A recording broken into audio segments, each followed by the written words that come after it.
Bienvenidos a Destino Político por Estéreo 100. 100 en todo.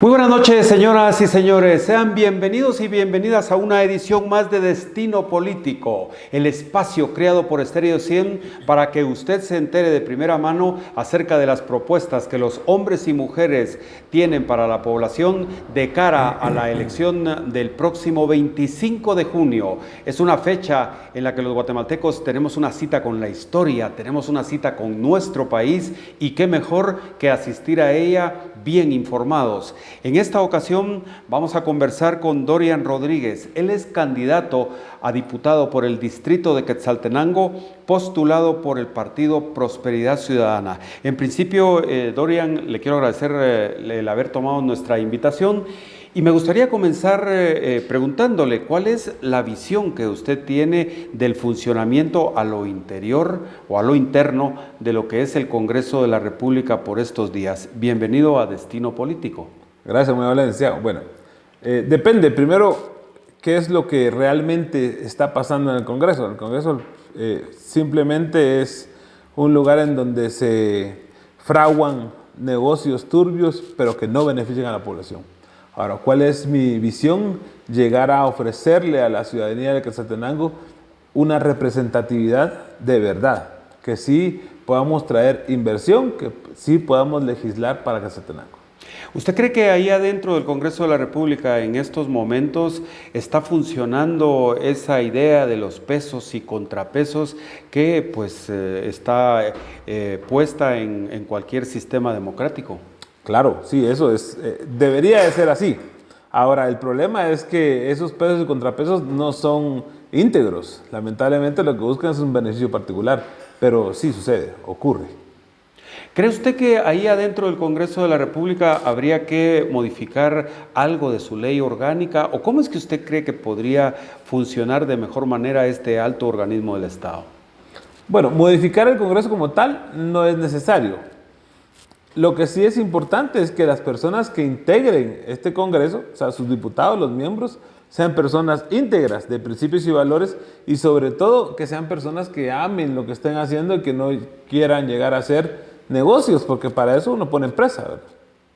Bien, aquí también hay un tema de interés para la ciudadanía respecto a lo que es el rol que deberían de estar jugando o que juegan en este momento los asesores y de los apoyos que reciben los diputados al Congreso de la República. ¿Qué piensa usted de este tema de los asesores que tiene un diputado?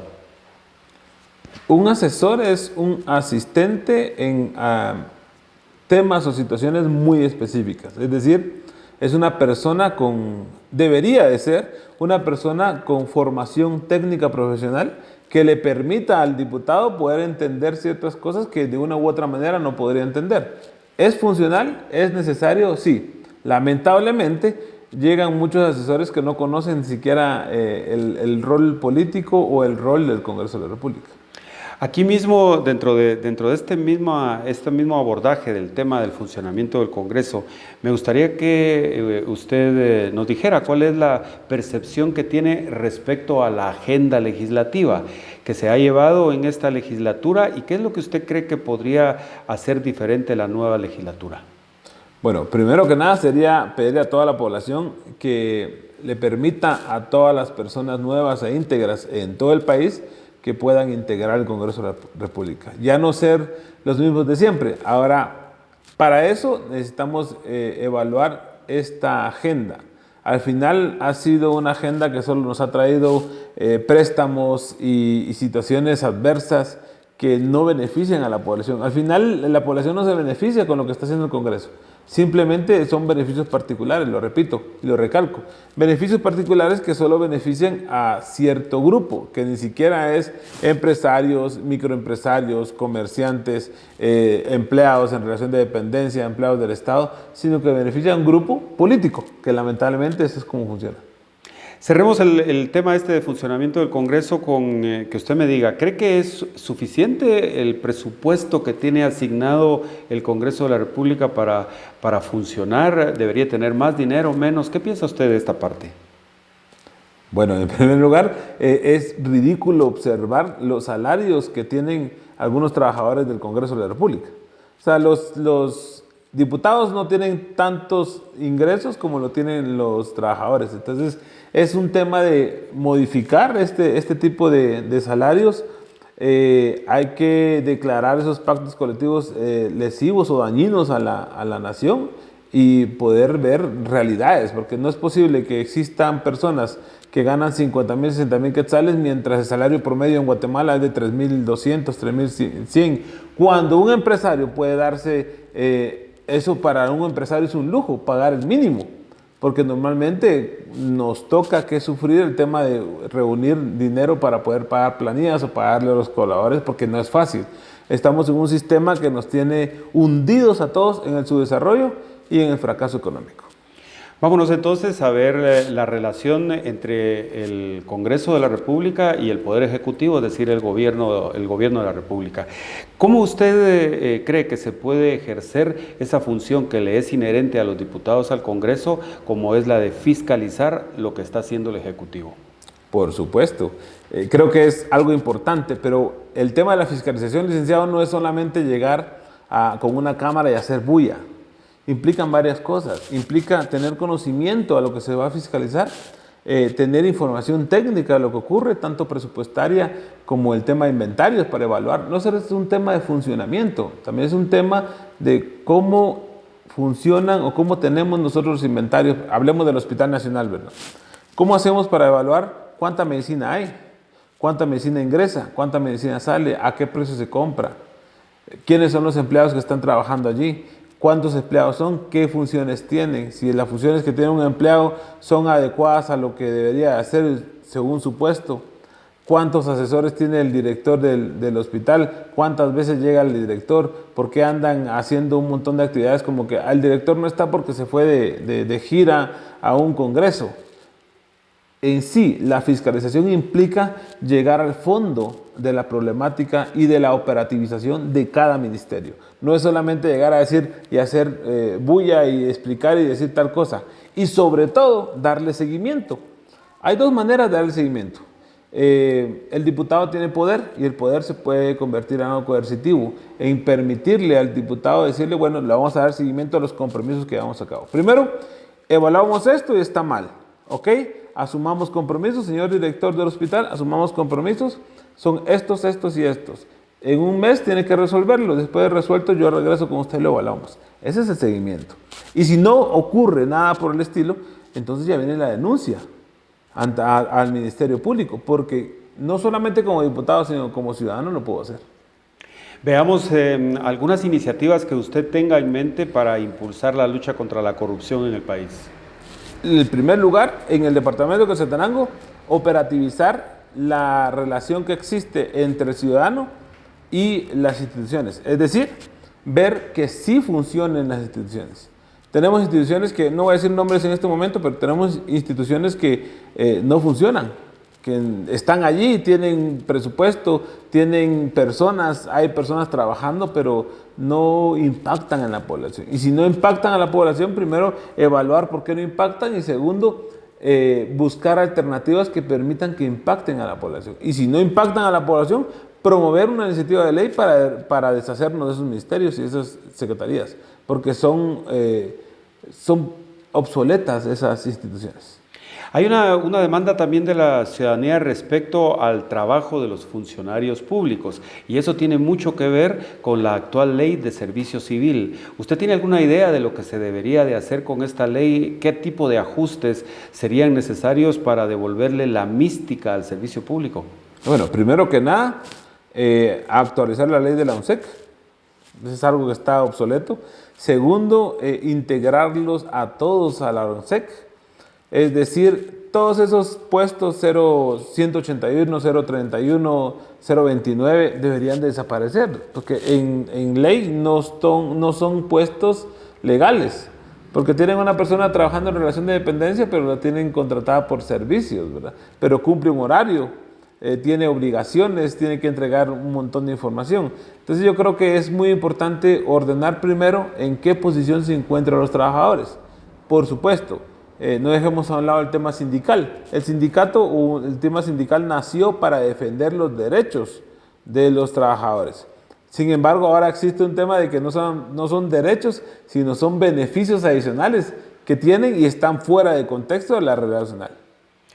Cerremos esta parte de la relación gobierno y Congreso de la República con que usted le cuente a la audiencia qué piensa respecto a estas dos figuras, la de la citación de los funcionarios públicos a las bancadas del Congreso de la República y la segunda, esta figura de la interpelación. Bueno, la primera yo creo que debe ser amena. La segunda, la interpelación, ya es un hecho coercitivo para entender cómo están funcionando los ministerios, los ministros y las instituciones.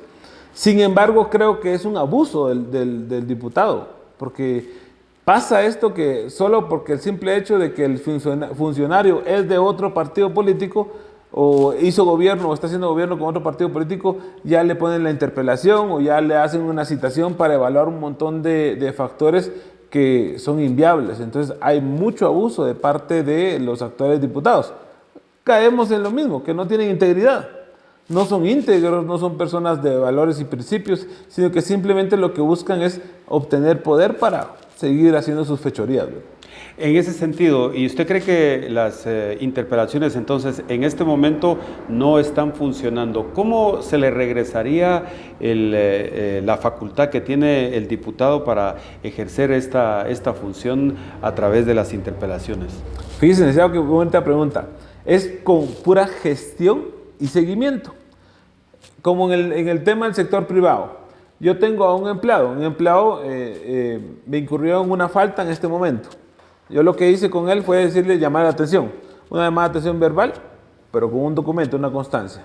La segunda llamada de atención ya viene por escrito y la tercera ya es un inicio de un proceso de despido.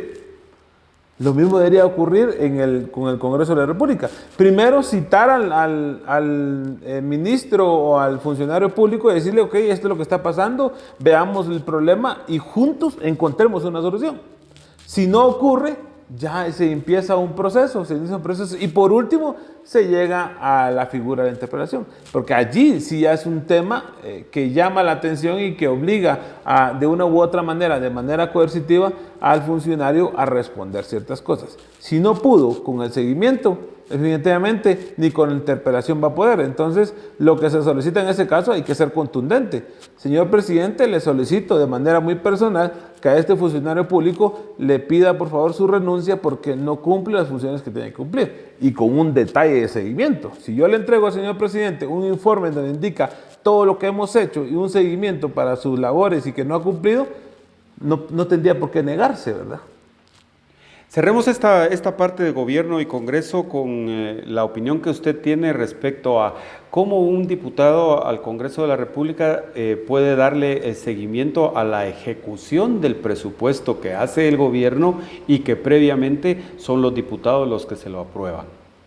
Bueno, primero el diputado tiene que tener conocimiento acerca de ese presupuesto, entender cuánto se le asignó a cada institución o a cada organización política dentro del departamento, en este caso de Quetzaltenango, cuánto le asignamos al Ministerio de Salud, por ejemplo, y en función de eso debe uno sentarse a analizar todo ese presupuesto y evaluar en dónde está, en qué categoría está el presupuesto y cómo se está ejecutando, para después llegar al lugar y ver cómo operativizan las acciones dentro de ese presupuesto. O sea, esto se puede hacer. Lamentablemente el diputado se encarga de andar haciendo show, estar haciendo un montón de cosas o inclusive andar metidos en sus negocios, no llegan ni al Congreso ni hacen la labor de fiscalización y gestión. Movámonos al área de la economía, que es un área que le importa mucho a los ciudadanos. Dígame, Dorian, ¿cuál es la propuesta que usted podría tener para que desde el Congreso de la República se amortiguara un poco el impacto que está teniendo la inflación en los ciudadanos guatemaltecos por estos días? Ser productivo, licenciado. Esa es la palabra. Y bien lo dice don Carlos Pineda, ser productivos y ser generadores de empleo. Nosotros tenemos una propuesta, queremos traer zonas francas, tanto aquí al norte de Quetzaltenango como a la parte sur. Que esto nos va a permitir traer inversión extranjera, que eso implica muchas cosas, entre gestionar ante el Congreso de la República y el gobierno central la apertura de esas zonas francas o zonas libres, como se le llaman también, y gestionar en la empresa privada extranjera para que venga acá. Y si no es la extranjera, pues el capital privado guatemalteco que pueda invertir acá en el área de Quetzaltenango, porque no invertimos en Quetzaltenango. Esto nos generaría empleo, nos provocaría bonanza y por ende todo el mundo tendría dinero y un empleo para trabajar, aumenta el consumo, aumenta la riqueza y por ende tenemos familias prósperas. Ya que hablamos del tema de empleo, ¿cuál cree usted o cuál sería la propuesta suya para mejorar las condiciones, en este caso de los trabajadores, pero también de la atracción de inversiones para generar más fuentes de trabajo? ¿Cree que esto se puede lograr con leyes del Congreso? No, ya las leyes ya están, solo hay que aplicarlas. Creo que el tema de las leyes ya está, no tenemos por qué modificar leyes. Hay algunas que sí tenemos que derogar porque son leyes obsoletas y algunas ridículas, como la vez que le pusieron al piloto de moto que usaron un chaleco anaranjado, ¿verdad? O sea, era por temas de un partido político y es absurdo eso, o sea, de verdad no funciona. Pero no es una ley. Es un tema de gestión, es un tema de hacer y aplicar las leyes y las normas de Guatemala para que podamos lograr eso. Gestionar empresa privada extranjera, empresa privada guatemalteca, venía a invertir a Quetzaltenango, por favor necesitamos más fábricas, necesitamos invertir en fábricas. Tenemos la zona 5 de la ciudad de Quetzaltenango, que se recuerda a usted que era una zona muy pujante con el tema de las maquilas, pero ahora las bodegas están vacías. Entonces tenemos que crear todo el sistema y para crear el sistema tenemos que mejorar carreteras, por ejemplo la carretera que une Xela con Coatepeque. A mí me gustaría que esa carretera fuera de 4 carriles y es una labor de gestión que queremos hacer. Por ejemplo, agarrar ¿cómo se llama Champerico, el puerto de Champerico y volverlo otra vez productivo y útil. Imagínense cuánto nos ahorraríamos nosotros y qué tan productivo haríamos el país de la parte sur, que somos la parte que más produce, ¿verdad? La parte suroccidente somos la que más produce y la que más población tiene. Sin embargo, tenemos problemas porque no tenemos presupuesto, no recibimos el presupuesto, no recibimos gestión de los diputados, no recibimos gestión del gobierno central, las instituciones aquí son obsoletas porque no hacen su labor. En fin, hay muchos factores que influyen a que tengamos los problemas que tenemos económicamente ahorita. Y el Estado es el encargado de velar porque las condiciones para el empresario sean las mejores. Sin embargo, no está ocurriendo. Hay una ley de competitividad o de competencia que se discute desde hace algunos años en el Congreso de la República. ¿Usted qué piensa respecto a este instrumento y qué cree que podría hacer para dinamizar la economía del país? Esta ley lo que va a permitir es que va a eliminar los monopolios y duopolios. Tenemos un problema ahorita. Por ejemplo, tenemos 2 empresas, Tigo y Claro. No sé si usted se ha dado cuenta que aquí en Xela ya tenemos 5G, pero tardamos, ¿qué? 1 mes y medio con problemas de internet. El teléfono no cargaba los datos, no podíamos comunicarnos con nadie. Entonces ellos se están dando el lujo, estas 2 empresas, como es un duopolio, se están dando el lujo de no atender correctamente a la población. Entonces, si aperturamos todas las frecuencias del Estado, para que nuevas empresas entren, yo creo que podríamos cambiar la realidad, porque es una teoría económica, usted lo sabe muy bien. Al final, que entre más oferta haya, pues la demanda cambia, ¿verdad? Entonces, si nosotros tenemos más empresas, si generamos más empleo, si nos volvemos más productivos, vamos a tener más bonanza y más prosperidad. Volviendo al tema que usted me indica, la ley de libre competencia es muy buena, nos va a permitir a nosotros atraer inversión extranjera. Nos pasó hace poco, bueno, ahorita hay una empresa japonesa que está construyendo arneses y cinchos eléctricos allá en Tecumán. ¿Por qué no se vino a Xela?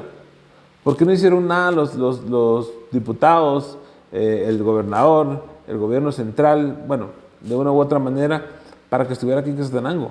Si somos una ciudad grande que debería y que tiene muchos profesionales y que debería de tener ese tipo de industria acá, pero no la tenemos. Entonces tenemos que gestionar para que eso ocurra. Esa es muy importante. ¿Qué hacer para poder promoverla? Primero, la tenemos que analizar, porque no podemos levantar la mano como dicen algunos, ¿verdad? Levanto la mano y después lo hago porque los demás lo hicieron. No, aquí somos pensantes, somos inteligentes. Somos trabajadores, pero somos pensantes e inteligentes. Y eso lo que implica es analizar qué es lo bueno y lo malo, denunciarlo, darlo a conocer y por supuesto hacer propuestas para enmendarlo. ¿Qué piensa usted de otra ley que siempre tiene que ver en el campo económico, que ya está vigente, pero del funcionamiento como tal, la ley de alianzas público-privadas? Buenísimo, es lo mejor. Pero, mire, es que aquí las cosas cómo funcionan.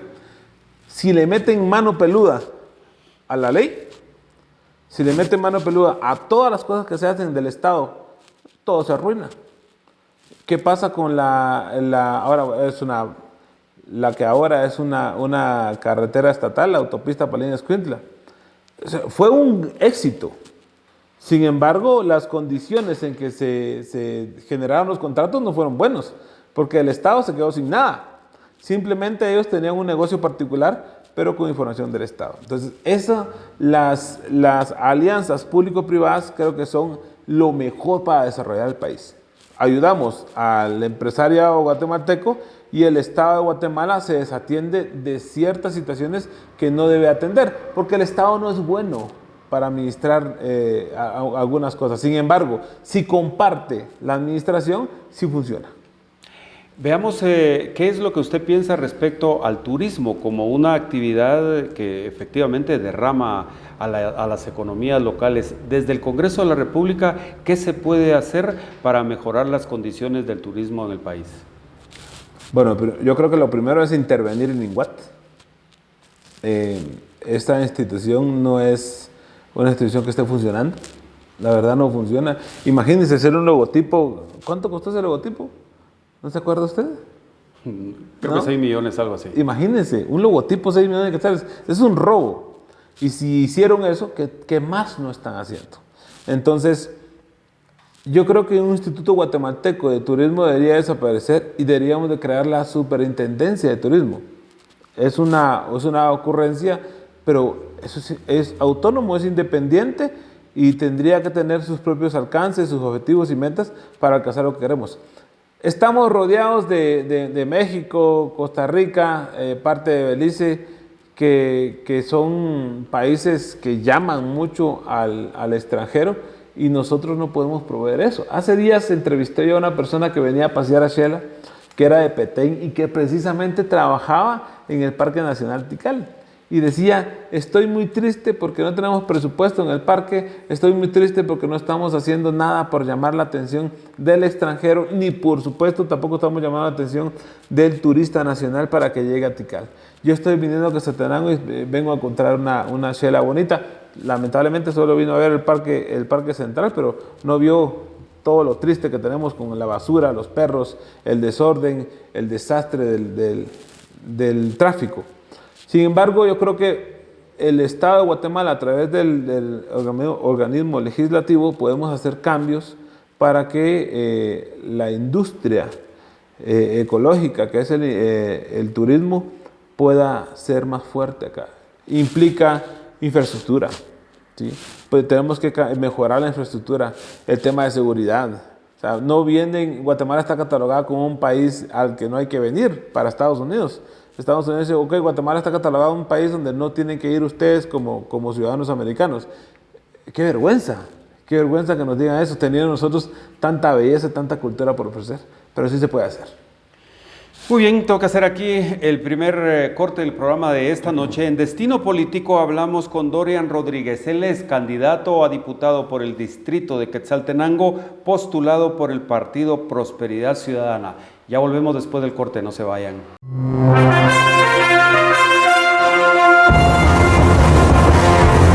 Gracias por estar en sintonía de Destino Político por Estéreo 100.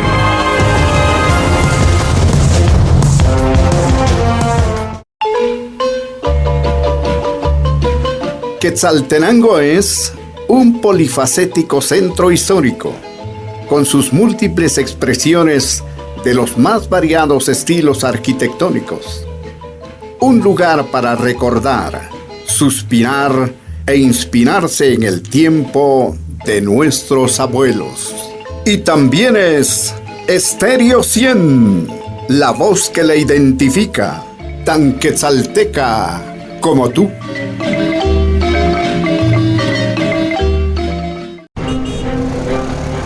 En la ciudad, en cruceros de calles y avenidas, se está poniendo la señal de 1 por 1. En otras ciudades ya funciona y ha hecho que el tráfico sea más fluido. Demostremos nuestra educación, respetémoslo y no abusemos. Con la colaboración de todos, tendremos una ciudad mejor.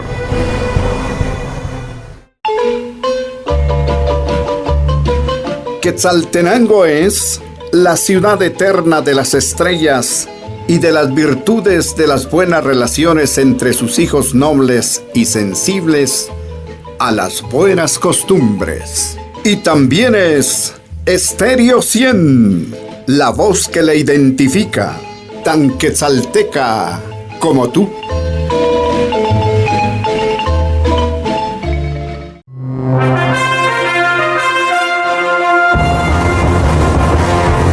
Gracias por estar en sintonía de Destino Político por Estéreo 100.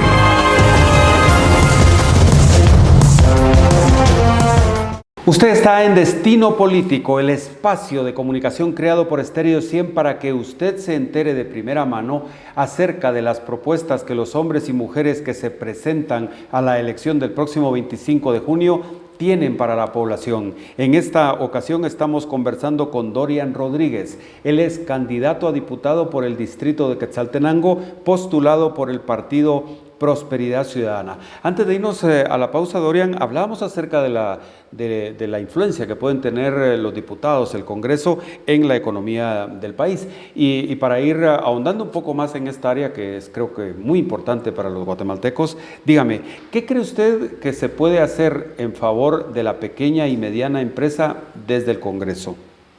Por supuesto, gestionar. Primero que nada, gestionar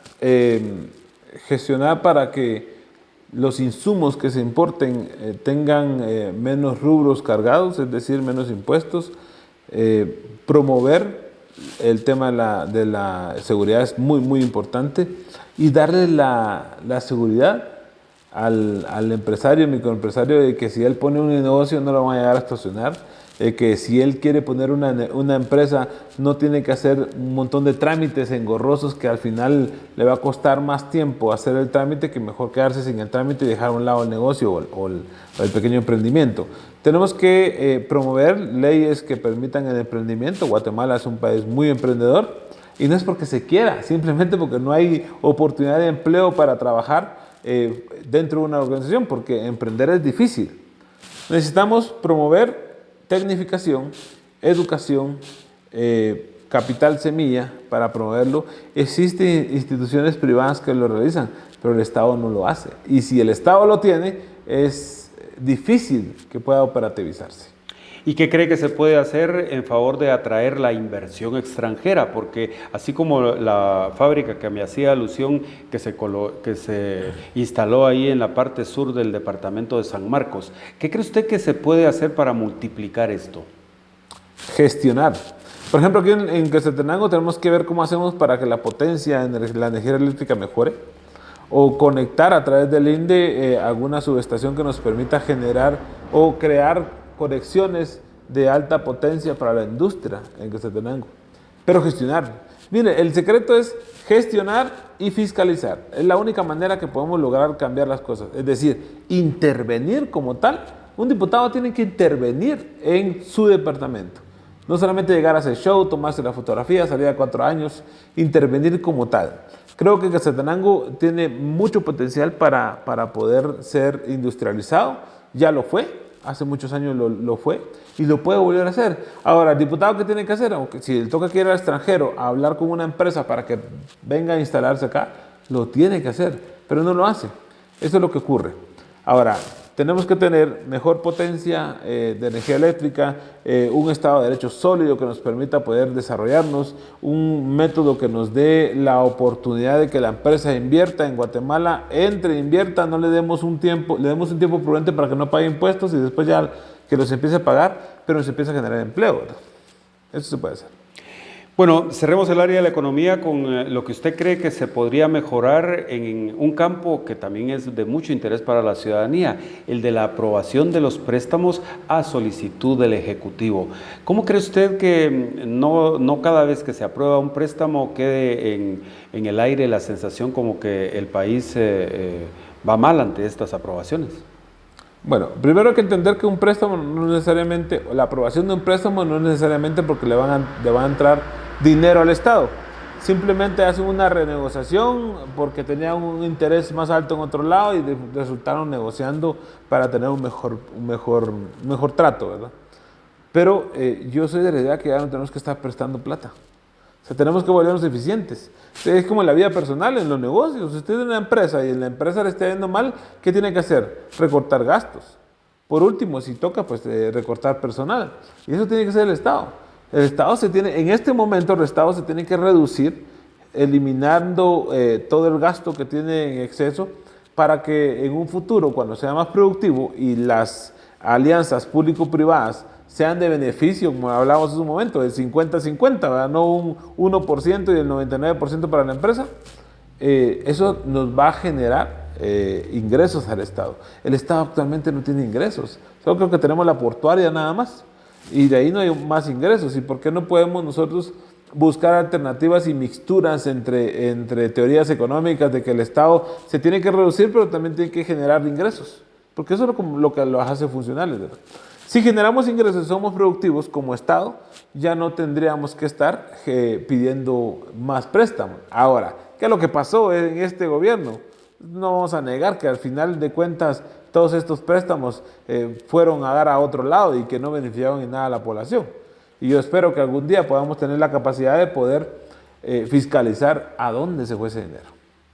Movámonos al campo de la educación, que también es de mucho interés para los guatemaltecos saber qué desde el Congreso se puede hacer ahí. Me gustaría conocer su opinión respecto a lo que se puede hacer en favor de darle acceso universal al Internet a los niños que estudian en el sector público de la educación.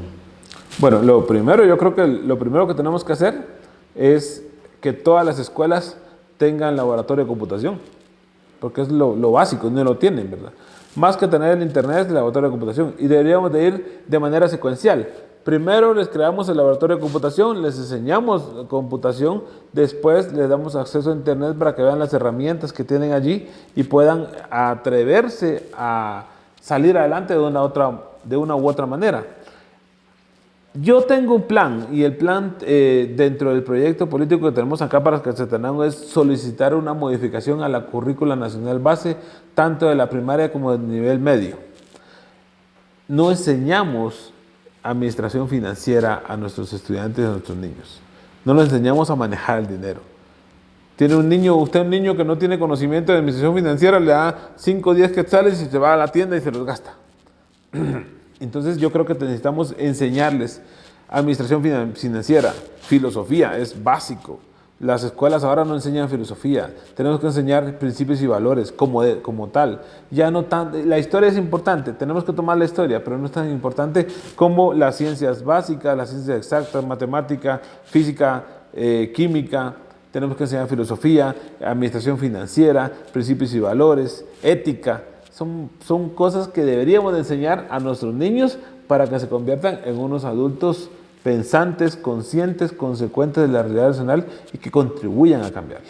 ¿Cree usted que se debería de poner más dinero en el presupuesto para contratar más maestros o para construir más escuelas? Ambos. Hay escuelas que lamentablemente funcionan con presupuesto municipal. A los maestros les pagan los alcaldes, las alcaldías. Bueno, los alcaldes como tal, ¿verdad? Pero si el alcalde se da el lujo de ver que el maestro de repente se puso en otro partido político a apoyar a alguien más, le quita su contrato, sin importar qué pasó con los niños. Entonces yo creo que tenemos que regularizar todo el tema de los maestros. Es un ministerio que tiene que atenderse muy bien, pero el ministerio debe modificarse, se tiene que transformar. Fíjese, licenciado, que el Ministerio de Educación es tan grande y tan burocrático que tiene instituciones inútiles e inservibles allá en Guatemala. Hay instituciones donde pagan consultorías y trabajan con personas que hacen una consultoría para ver si está bien o está mal darle un ejemplo, ponerle un acento a una A o no. Y todo eso debemos de eliminarlo. El Ministerio de Educación se debe reformar. Eliminar un montón de instituciones dentro del Ministerio de Educación, del Ministerio que no funcionan, y volverlo más operativo para los municipios, para las comunidades. Pero tenemos a personas trabajando con unos grandes sueldos allá en la ciudad capital, mientras que los maestros acá apenas, y cuando bien les va y llevan a la clase F, llegan a ganar 10,000 quetzales, creo que es el tope máximo que tienen, y eso deberíamos de cambiarlo. ¿Qué tenemos que hacer? ¿Tenemos que invertir en los maestros? Sí, por supuesto. Hay que mejorar la calidad de vida de los maestros, pero ya no tenemos que tener esos horarios de mediodía. Eso ya está obsoleto. Yo creo que podemos poner a los estudiantes a estudiar de 9 de la mañana a 4 de la tarde. Y de hecho, don Carlos Pineda tiene esa propuesta para cambiarla. De 9 de la mañana o 8 de la mañana a 4 de la tarde, para que les demos desayuno y almuerzo y que los chicos puedan estudiar y hacer sus tareas allí y lleguen a la casa a jugar. No lleguen a hacer tareas, porque al final, ¿quién hace la tarea? La mamá. La mamá termina haciendo la tarea, y la mamá debe ser también una persona que debe liberarse para ser productiva. En nuestro gobierno queremos productividad. Esta reforma que se impulsaría del Ministerio de Educación desde el Congreso de la República incluiría los mecanismos que se utilizan actualmente para la construcción de la infraestructura escolar, por lo menos su mantenimiento y especialmente el equipamiento de las escuelas. La reforma implica cambiar eso, porque no es funcional. Si fuera funcional, tuviéramos escuelas de primer mundo, de primer nivel. Entonces, si no funciona, quitémoslo. Hagamos cosas que funcionen. Entonces promovamos cosas que nos permitan hacer que funcione. Eso es importante. Y creo que la descentralización es un factor importante. Otorgarles a las municipalidades ese presupuesto y esa capacidad de que ellos hagan las escuelas. Creo que es fundamental. Y quitárselo al Ministerio de Educación y dárselos a las municipalidades. Es decir, el pueblo va a demandarle al alcalde: señor alcalde, tiene que ir a hacer nuestra escuela porque usted ya tiene el pisto para hacerlo, ya tiene el presupuesto, ya tiene la plata. Y si el alcalde no lo hace, pues ya viene la gestión del diputado.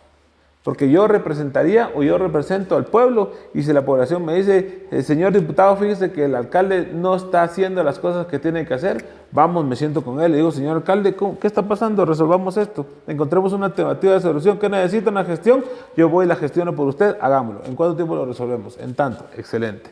Si al final no se puede, hacemos. De hecho, nosotros tenemos una propuesta. Don Carlos Pineda nos dijo que teníamos que solicitar una reunión mensual con la sociedad civil y todos sus líderes a cabildo abierto, y él va a hacer una también de manera mensual. Nosotros acá en Quetzaltenango conocemos cómo es nuestro departamento. Vamos a hacer una para el norte de Quetzaltenango, una para el sur, una para el centro y una para el sureste, que es allá en el Palmar y parte de Sunil, ¿verdad? Cerremos el tema de la educación con lo que usted piensa respecto a cómo está funcionando y si cree que vale la pena mantener esto que le han llamado el seguro médico escolar. No vale la pena mantenerlo. No vale la pena. Eso es como una burla para lo obsoleto que es el sistema de salud nacional. O sea, lo que tenemos que hacer nosotros es incrementar los hospitales. Un ejemplo, Shela. Tenemos una ciudad tan grande, pero tenemos solamente el hospital regional, que ya está topado. ¿Y por qué no hacemos otro hospital acá? La categorización, si no estoy mal, de los hospitales es hospital nacional, hospital regional y los departamentales, ¿verdad? ¿Por qué no hacemos un nacional aquí? ¿Por qué solo hay 2 nacionales en la ciudad capital? El Roosevelt y el San Juan de Dios. ¿Por qué no hacemos un nacional que tenga todo que los pueda cubrir? Volviendo al tema del seguro médico, no. O sea, no es funcional. O sea, el Estado no debería estar pagando un seguro médico. Ese dinero lo tiene que invertir el Estado en mejorar el sistema de salud nacional. Es una burla y es descarada. Eso es descarado y eso a mí me molesta un montón. Es descarado que se aprovechen de la inocencia de la población, porque sí les beneficia. Me he dado cuenta que un otro niño se quiebra un brazo, se lo llevan con un médico particular para que el médico lo cure, un traumatólogo particular. Pero ¿y el Estado? ¿Y el sistema de hospitales? Entonces es obsoleto, no sirve. Tenemos que invertir en hospitales, tenemos que invertir en salud. Si es estatal, debería de crecer. Y esa es una muestra de las alianzas público-privadas que no deberían existir. Movámonos al área de salud, que también es importante para la población. ¿Cree usted que desde el Congreso de la República se puede hacer algo para abaratar el costo de las medicinas para la población? Sí, una ley que nos permita, de nuevo, caemos al tema de la productividad de la inversión extranjera. Una ley que nos permita a nosotros traer inversión extranjera para producir las medicinas en Guatemala. O si no, la misma inversión nacional. Inversionistas nacionales, invitarlos a decir, señor XY persona, necesitamos que nos ayude a crear una fábrica darle un ejemplo, aspirinas, aquí en Guatemala, la tenemos que hacer. Y nosotros nos vamos a comprometer que mientras usted fabrica, nosotros les vamos a estar comprando, pero no con regalías ni con dinero debajo de la mesa, nada con el estilo, con cosas honestas. Es que si, como dicen por ahí, si el dinero alcanza cuando no se lo roban, como debe ser. O sea, se maneja tanta plata fuera que lo que los obliga es a que todo esté más caro, ¿verdad? Pero sí se puede. Desde el Congreso de la República, ¿qué se puede hacer para mejorar el tema de la seguridad ciudadana? Desde el Congreso, mejorar la seguridad ciudadana. Primero, proveerle una ley o una norma que nos permita darle a la Policía Nacional Civil una mejor calidad de vida. Es increíble cómo las comandancias de policías tienen a los policías. Los horarios que tienen. Si miramos películas gringas o miramos cómo funcionan en Estados Unidos las cosas, a los policías allá los tienen bien cuidados. Los tienen bien protegidos, bien cuidados. Creo que es importante darles una mejor calidad de vida y, por supuesto, una ley que nos permita a todos los guatemaltecos grabar cuando ocurre un hecho y a la Policía Nacional Civil dotarla de insumos o herramientas tecnológicas que le permitan poder dar una mejor propuesta para la ciudadanía. Sí se puede mejorar. Podemos ver el tema, ¿por qué no conectamos las cámaras? Todo el mundo, usted tiene sus cámaras en su casa, yo tengo cámaras en mi casa. ¿Por qué no todo el mundo tiene cámaras? ¿Por qué en las calles no hay cámaras? ¿Por qué las municipalidades no pueden poner cámaras y administrar eso? Podemos hacer también las policías municipales, que nos permitan apoyar a la Policía Nacional Civil. Tienen ciertas restricciones, pero la Policía Civil sí las puede hacer. Y en el ámbito siempre de la seguridad, ¿cuál es la opinión que usted tiene respecto a esa discusión de devolverle al presidente de la República la potestad del indulto para así poder aplicar la pena de muerte en el país? Eso es Mira, eso se puede hacer. Se puede hacer. Hay un tratado, el Tratado San José de Derechos Humanos, que implica que Guatemala está fuera de todo aspecto de la pena de muerte. Esa es una propuesta clientelar. Es una propuesta abusiva, aprovecharse de la necesidad de la población. La población necesita sentirse seguros de que no le van a hacer nada y castigar a los demás, pero no lo podemos hacer. ¿Y sabe por qué no lo podemos hacer? Porque si lo hacemos, dejamos de recibir el apoyo internacional que tenemos. Es triste, pero recibimos apoyo internacional. Tenemos ayuda de muchas ONGs que están dentro de Guatemala y que al momento de que eso ocurra, que nos deshagamos o salgamos de los tratados, se van a ir y van a dejar de apoyarnos. Entonces, creo que son propuestas demagógicas, absurdas, abusivas para la población. Molesta que digan ese tipo de cosas porque las consecuencias de que ocurra son gravísimas para el país. Medio ambiente y cambio climático también son temas recurrentes y hay dos cosas en las que me gustaría escuchar su opinión respecto a la ley de manejo integral de desechos sólidos y a la ley de descarga y reuso de aguas negras. ¿Qué cree usted que se puede hacer desde el Congreso para que esto por fin tome forma en los distintos municipios? Hay un método clientelar del Congreso de la República con los alcaldes para que nada de esto se operativice. Y es que son cosas que se tienen que hacer. Imagínense el tema de las plantas de tratamiento de aguas residuales. ¿Hace cuánto tiempo estamos de posponer la implementación de las plantas de tratamiento? Llevamos años posponiéndola porque en teoría se aduce que no hay presupuesto. Pero usted va a una reunión de CODEDE y hablan en el CODEDE, en el caso de Quetzaltenango, hablan de presupuesto para que se pueda ejecutar. Hay que ser coercitivos para que eso se pueda implementar. Estamos entrando a la parte final del programa de esta noche. No quisiera dejar de preguntarle qué piensa usted respecto a otro instrumento que lleva años discutiéndose en el Congreso de la República, que es la Ley de Aguas. importantísima. Creo que es importantísima y se tiene que aplicar. Ahorita tenemos una oportunidad de cambiar el Congreso.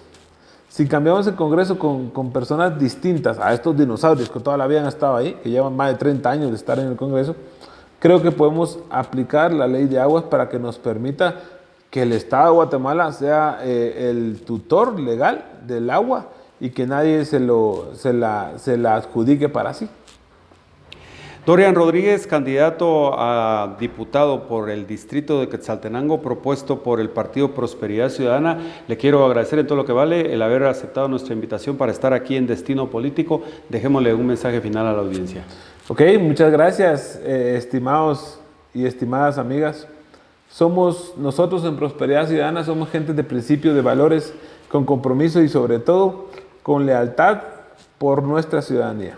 Así que les pido por favor que voten por Carlos Pineda, nuestro futuro presidente, voten por Dorian Rodríguez como diputado de Quetzaltenango, la casilla 28 en la papeleta celeste de acá de Quetzaltenango, la última de la esquina inferior derecha, esa es donde está el símbolo de Prosperidad Ciudadana y pues voten por nosotros. Creemos que podemos cambiar las cosas si todos nos ponemos de acuerdo y queremos ganar en primera vuelta. Saludos. Muy bien, señoras y señores, llegamos así al final del Destino Político de esta noche. Hemos estado conversando con Dorian Rodríguez. Él es candidato a diputado por el distrito de Quetzaltenango, postulado por el Partido Prosperidad Ciudadana. A ustedes los invitamos al próximo de la serie en punto de las 7 de la noche, aquí por los espacios de televisión digital de Estéreo 100. Hasta entonces, muy buenas noches, que descansen y con su permiso.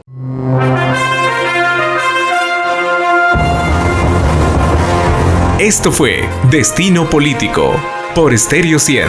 100 en todo.